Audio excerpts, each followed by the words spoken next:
Good morning. I get to say good morning now. It's almost a little while. It's going to be good afternoon, and I'm sure it is somewhere, just not here. I think it was a good session today. Great topics, great speakers. We thank you all for coming out, and hopefully you take something away with you on this, and it's something more than food poisoning. But feel free to get up and grab a drink, grab a coffee, grab a juice.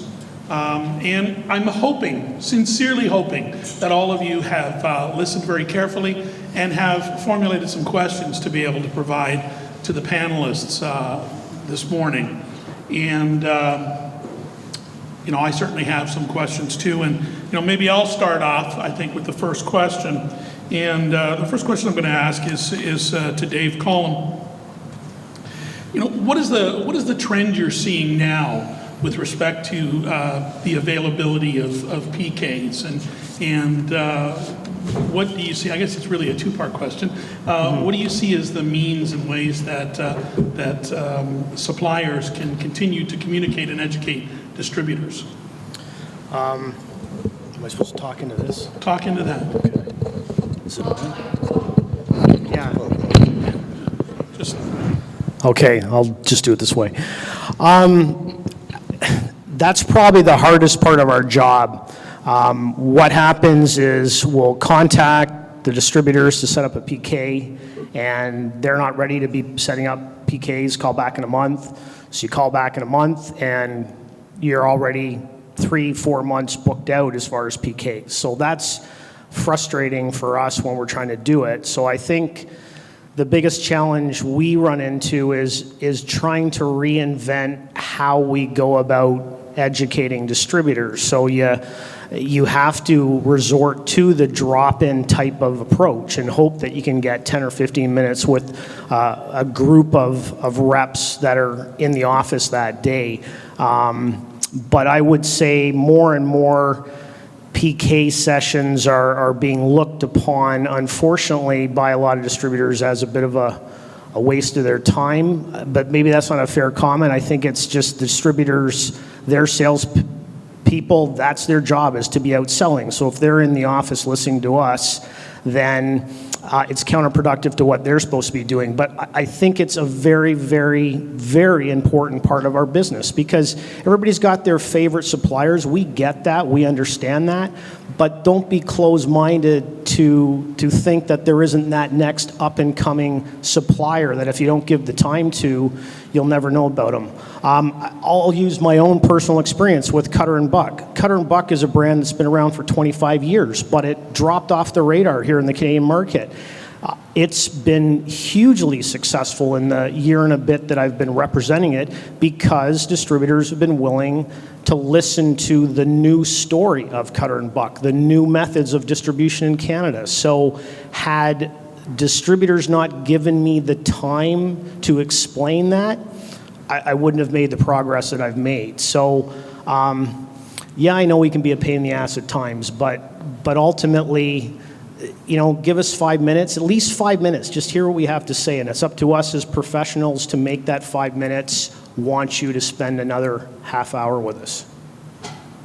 great. So be compelling. Yeah, try to. Any questions from the folks out there? Roz Plummer. Sergio, where do you post your videos when you do? So if you don't, you're not branding them, so where do you post them so that people can see? We use a few marketing channels. We use Facebook, we Twitter, and LinkedIn. Those are the three. So if you're a friend of ours, if you like us on Facebook, or you're part of our Twitter, or if you're part of the LinkedIn community, you'll see those videos and you can share them freely. We encourage it. Yeah, we do. We have our own own YouTube channel as well. But we're finding that those three avenues are the most successful right now for marketing channels for us. A good place to post also would be somewhere like Vimeo, because they give you an option to actually download the video directly from that platform. So if you wanted to remain anonymous, like Debco does for their Marketing Minute, you could essentially post it on there, the distributor could actually download it and post it as their own video. So that would be cool too. Vimeo, Vimeo. Ross again? For David, when you were talking about distributors not taking the time, having the time to speak to you, I guess a comment to that would be, if they don't, their job is to sell. But if they don't have the knowledge to sell the product, then they're missing out. Yeah, I agree, and I think, kind of going back to what I was talking about, that is our sole purpose as multi-lines, is we're educators. That's all we do. We don't sell anybody anything. We educate you on the benefits of the supplier, the benefits of the products that supplier is selling, the reasons you would work with them, the strengths they bring to the industries, all that sort of stuff. That is the purpose of us going out and doing these presentations. And I think where PKs have maybe got a bad rap is there are reps that still use the old school Vanna White kind of process. I've never done that. And I honestly, I'll come in with, well, Adam can speak to this. I did one at Universal Links the other day, and I focused on 2 of my 4 lines and focused on a half dozen items from each line that highlighted it. I still talked about my other 2 lines, but just in a 5-minute kind of capsulated version, because what they wanted to hear was about 2 of my lines specifically. And I think that's something as multi-lines we need to respect as well. When you're doing a PK presentation, that half hour or hour is their time. Be conscious of that and use it to what they want to hear about. If they're, let's say they're a distributor that does not sell apparel, they just sell hard goods.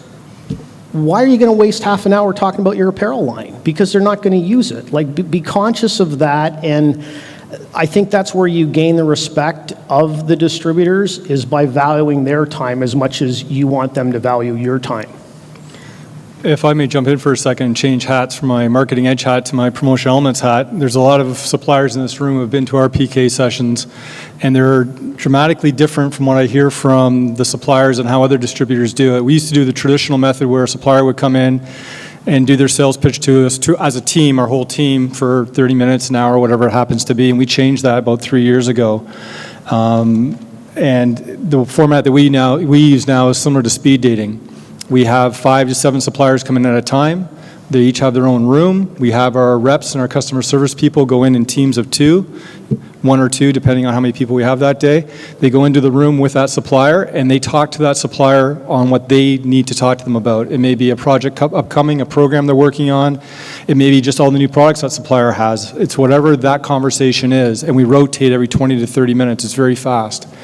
We have to be prepared when we go into our meetings, and every meeting is different between the rep and the distributor, the distributor, rep, and our suppliers. Every single one's different. The feedback that we get is phenomenal. And then afterwards, when we're done, that takes about 3 hours to do all that.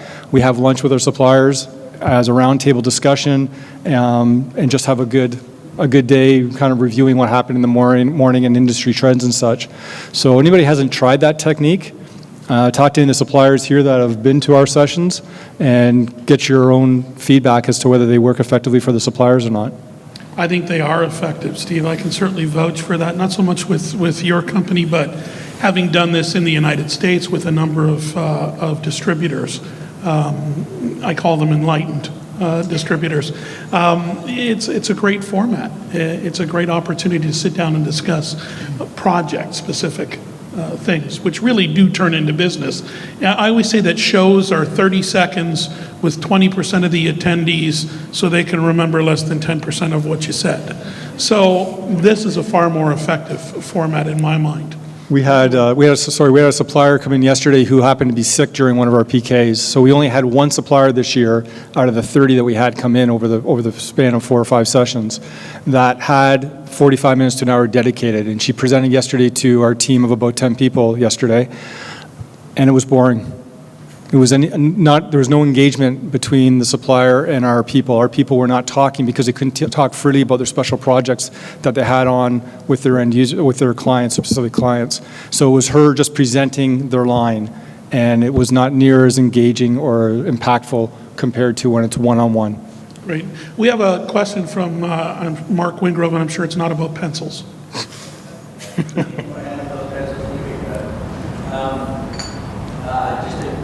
comment on what you just said, is you're right, the AME style is becoming more popular right across North America for not only mini trade shows, but also for sales visits. But Steve, my question was on your marketing edge hat. I think it's a great idea with your personalization of the magazines. And I'm just curious, both for distributors and suppliers, what's the minimum that you'll do for that? We're working on that now, but as far as from what our printer is telling us, obviously it's personalized per person, but we could do, I think it's going to be as few as 20 or 25 or 50 through a variable style, and it's just a matter of getting it. In your case, Mark, send us your client list as far as distributors. Now, every distributor member gets a copy of Marketing Edge, but not necessarily every person within the company. So if you've got X amount of people on your list that you want to make sure gets a copy of Marketing Edge, send us that list. There's two ways we can do it. Send us the list, we'll personalize it and mail it out for you, or in several distributors' cases, we send them to 150, 200 copies of the magazine, and they send it out to their clients themselves. Does it get sent to a separate list, like just businesses in Canada or anything, or is it all for distributors?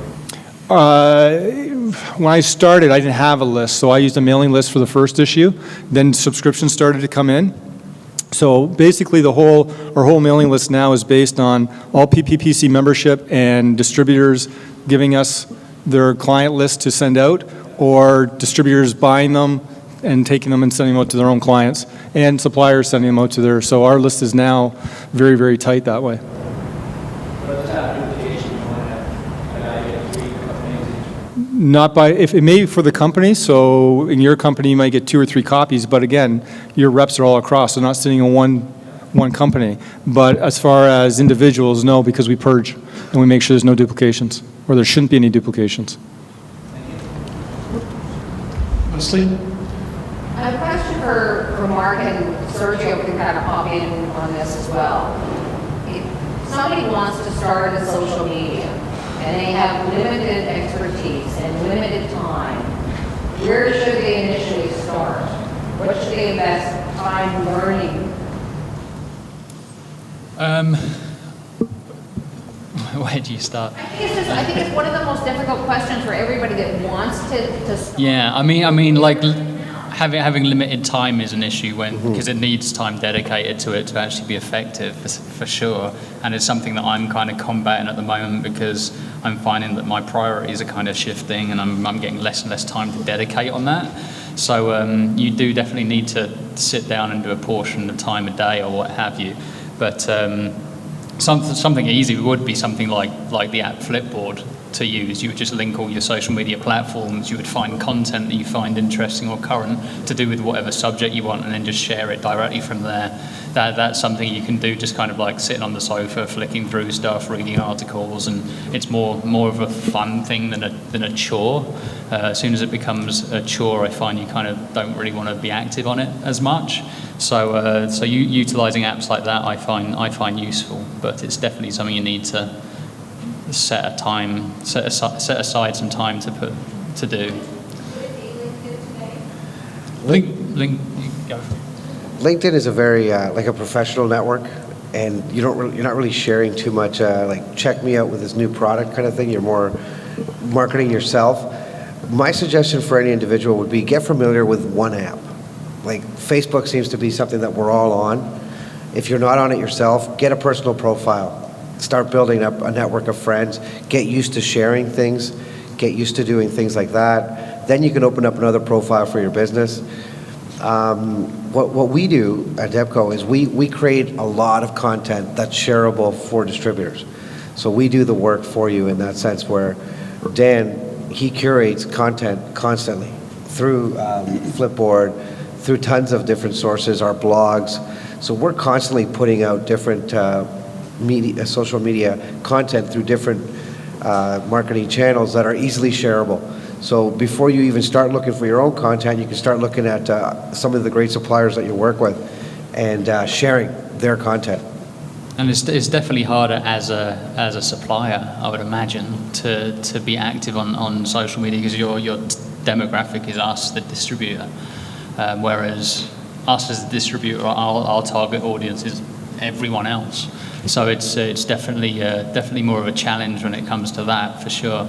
But utilizing something like LinkedIn probably would be more beneficial as a supplier because you're targeting those key distributors instead of just people that may not be able to buy from you.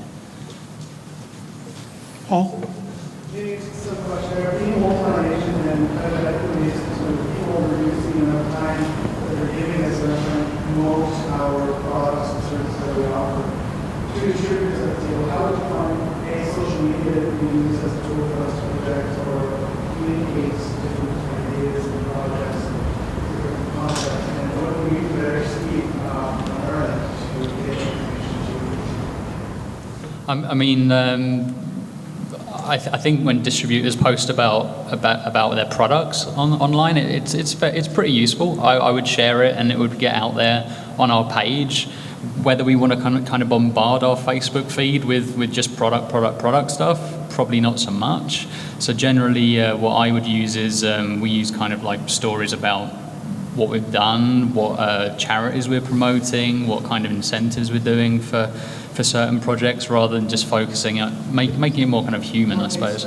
Yeah, I suppose so. So it's kind of, and it's never really kind of, I mean, it's also tricky kind of when you post stuff with prices on, it's kind of hard then to share it because working somewhere that has so many reps that are pricing stuff differently, it's kind of awkward sometimes. So it's kind of a tricky situation. I suppose you need to make it kind of as generic and as shareable as possible.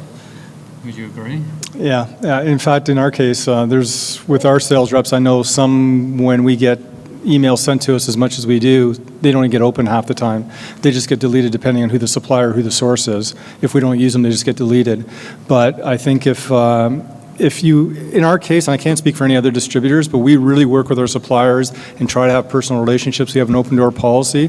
And when Paul's in the area, he just drops in, and those one-on-one and face-to-face interactions are fantastic. We had 3 suppliers drop in yesterday without appointments just to pop in and say hi. And that interaction of letting us know what's coming up, what you're doing, and then sending me something, I would be more apt to look at it through my 200 emails a day I get if I know that you've told me something's coming, and I'll take the time to look at it.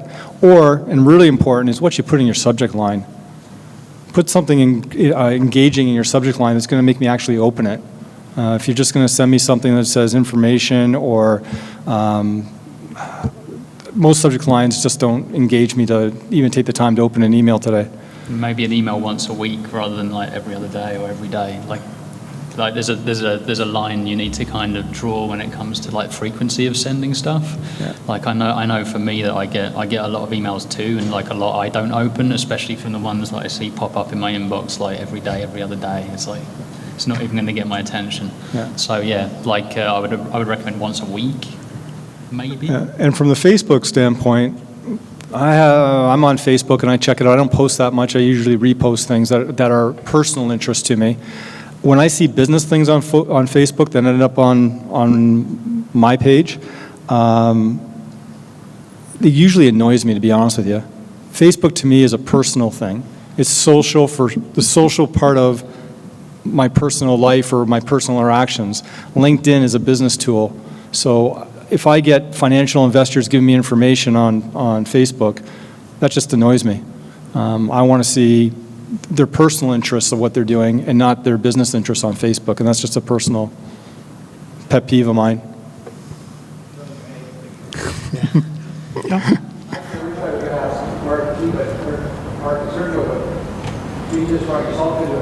As someone who's being dragged into the experience of social media to the point where even I'll probably be dead by the time I get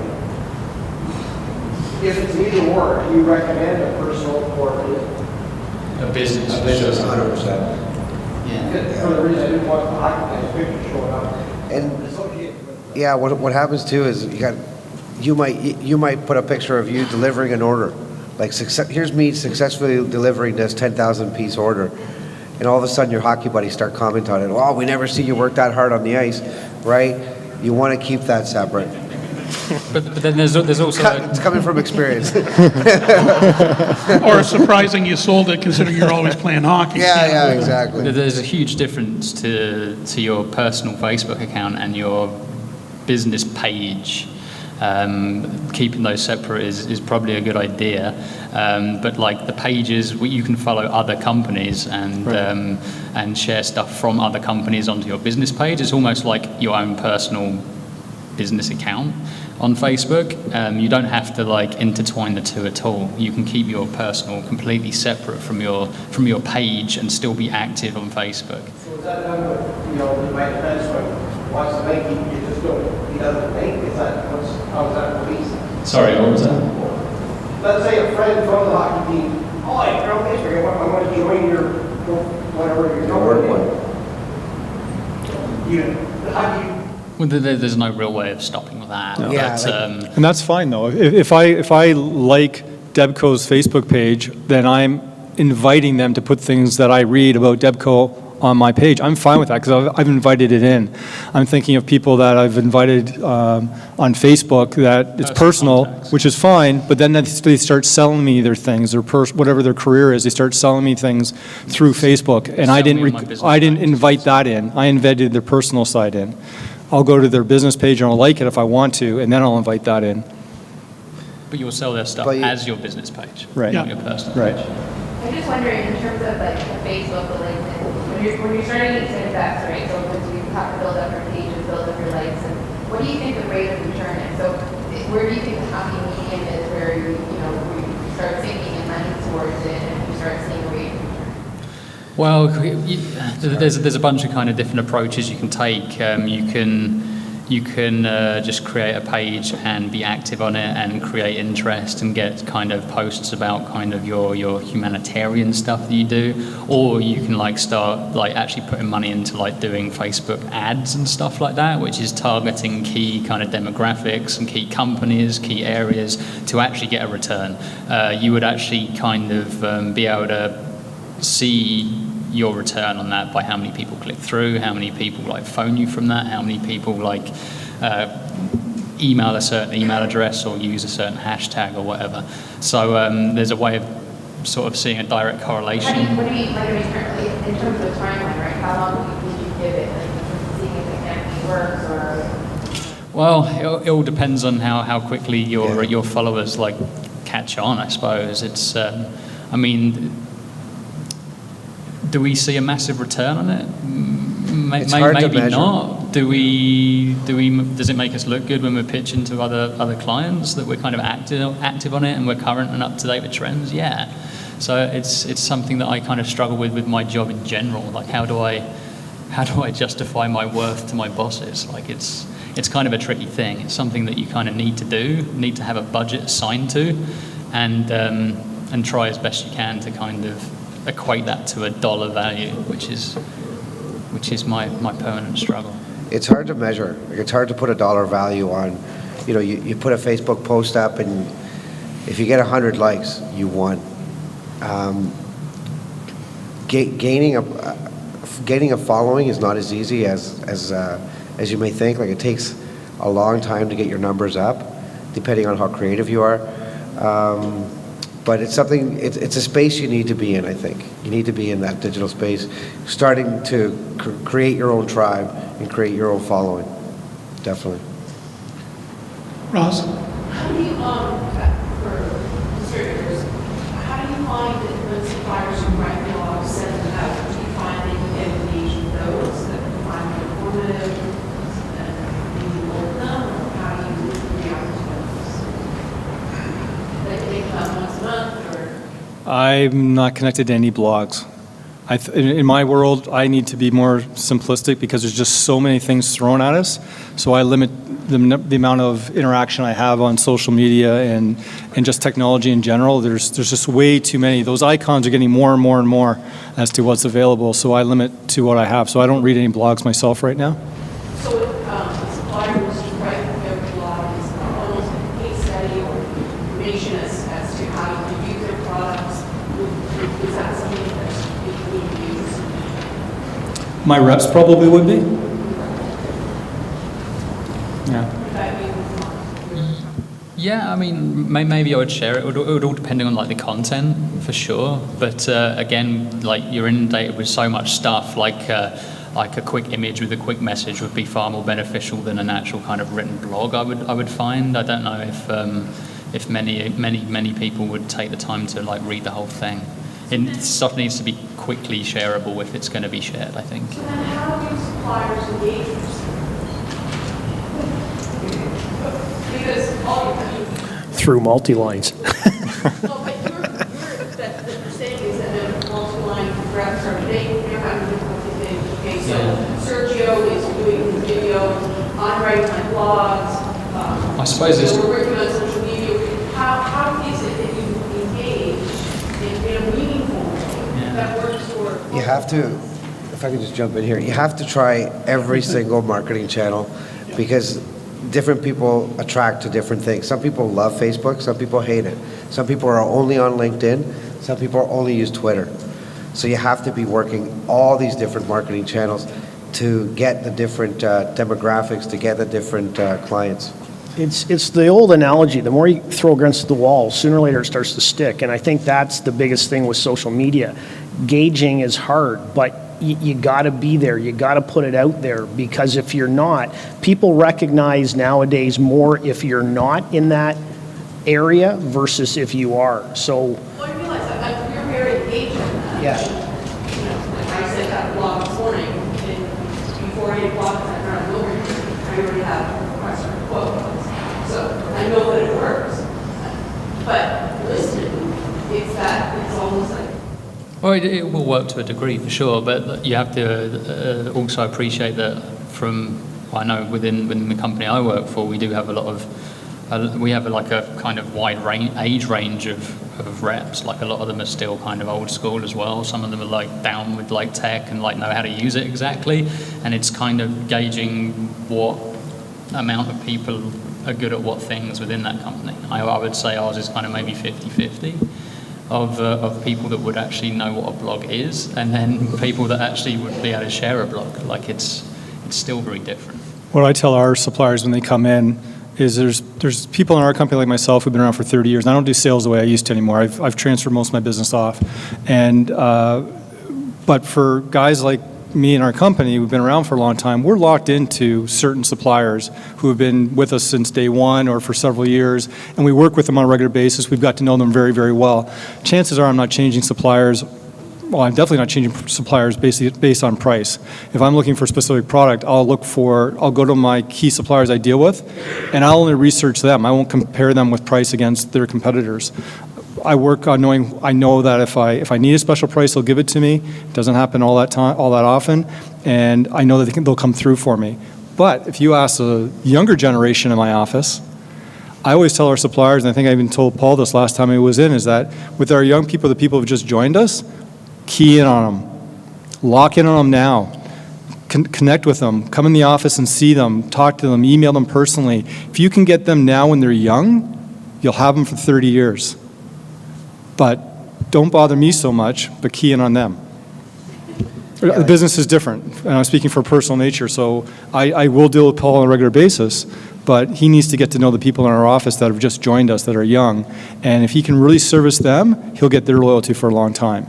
So, as Mark just said, it depends on where you are in the industry and how long you've been in it. And it's still a relationship industry. Like it's who you know, the friends you've made, and it still works like that. I mean, social media is a good element for maybe our clients, but as far as you as suppliers, like, you know, yeah, it's still a relationship thing. We still want a one-on-one for sure.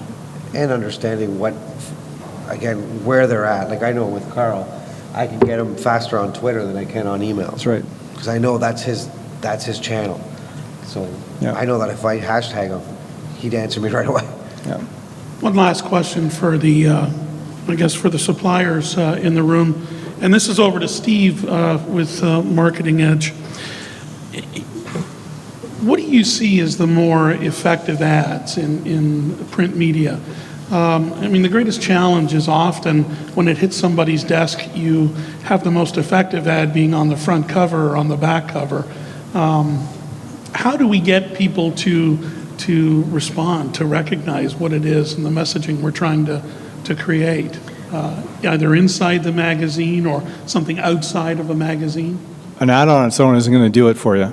It's taking social media, it's taking your reps, it's taking the advertising, it's a whole thing, and it's got to be consistent. Canada Sportswear has been on the back cover of Marketing Edge magazine since day one. They called me, they found out through the grapevine I was opening it, or starting it, and they called me and booked the back cover before I even started selling ads. Trimark has been on the inside front cover since the beginning. They have those placements for a reason. Those two are, by studies, show that the inside front cover and the back cover are the most popular. Anywhere else in the magazine, it doesn't matter. The studies show that it really doesn't matter where you are position-wise. But an ad just isn't going to do it. You've got to do it consistently over time, and you've got to do it in complement with everything else that you do, whether it's your emails, your Facebooks, your blogs, whatever it happens to be. It's a whole package. It's a campaign. It's not one thing. And as far as Marketing Edge, the advertisers have gravitated, as I illustrated earlier, away from trying to sell product to branding their companies. Hiring a good graphic designer, I can't stress enough like how people kind of just neglect to even consider like kind of graphic design and branding themselves. We're in the branding industry, and That's right. And it's kind of crazy to me that we don't spend that much effort to actually brand ourselves by hiring people that are professional in those fields. And that's coming from experience with Genumark not really being very good at branding themselves in the past. Yeah. And it's something you need to pay attention to for sure. So putting money into that would be a huge benefit. We've actually turned down ads because they look like trinkets and trash, and it doesn't represent what we're trying to raise a perception of the industry with what we're doing with Marketing Edge. So we actually turned down ads. And someone asked me earlier about Promotional Elements involvement with Marketing Edge. Are two separate companies, and you'll never find Promotional Elements in the pages of Marketing Edge. We've done articles for distributors, we've done ads for distributors. I do more for our competition in Marketing Edge than I've ever done for Promotional Elements. The only time that Promotional Elements has ever been in the magazine is when I've used someone on my staff as part of our judging process. And other than that, it's never mentioned. It's not about Promotional Elements. It's separate. It's an industry publication for the industry. We have our book of business. I've had the same clients for 30 years. I don't need to get clients out of it. It's not used for that purpose. So if distributors want to use it for their advantage and get it out to their clients, that's what it's for, and suppliers to get your message out there too. But it's an industry magazine. It's not a Promotional Elements magazine. Well, I know I said last question, but just because he's the only one in the room bigger than me. How do you measure effectiveness of ads? Really only the true way to really aside from what Steve just said is to put either a call to action with some kind of offer that you can truly measure based on a promo code or something like that. Or the other way, Steve actually used the example of it was a custom item on the front of his cover that they could identify this is where the need came from. Or the other thing is you could have a product that's common in your catalog, but maybe you give it a different code in Steve's catalog. That way you know that that request is coming because they saw it in the catalog. That's really the only few ways to actually truly measure and identify it. Along, and I agree with Steve, it's just one component of what you do with all these other part of your marketing mix. Much like our products, I forget because you got to see how our media is not even included in the mix. When it's not just promotional products, but it's all those other mediums supported by our products as well. And it does pick me up when I see those stats that we're not in there because we're all part of the mix. And it's not one thing that we do, but it's all these things that support it. So I just want to thank everyone for the panel today. That was a great one. So thank you, everybody. My thanks to the panelists this morning. All of you have assessment forms. Please make sure they're all filled out and handed in to Leslie. And we do have some events that we want to talk about coming up. I had a feeling you were going to be doing that. So I'll put the glasses back on. Some of the upcoming events, our golf tournament, which will be on June 19th this year. So for those of you who have been out to it in the past, you know that it's a great day, a great course, and Victoria does a great job at organizing. So it's a lot of fun. So, get ready, get prepared, and, start swinging as soon as it gets a little warmer outside and practice up. Bowling, it's going to be a pajama party, a bowling pajama party. Yes, folks, you heard it here first. A bowling pajama party on April 16th. Pajamas are required. You don't come in and say, don't wear any.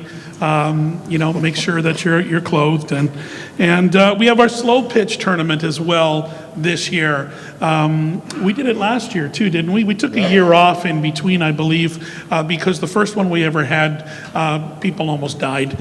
So we decided to wait a year and try it again, and it was quite successful. So July 23rd, baseball yet again. And it's a real blast. So mark those dates down. Check out the website for the chapter on a regular basis, and and the Facebook page. Very good. See, that's Leslie doing her social media thing, which is great. So please check it out and come on out. More importantly, we appreciate your support. Remember, in this group, this association, you are a member owner. You're an owner of the association. So it's great to have you involved. The one right that you have is the right to be heard. So come on out, speak up, talk, participate. Thank you. Thank you. Well done, buddy. You too, man.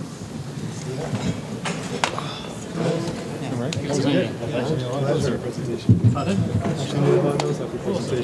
Yeah, thanks for having me.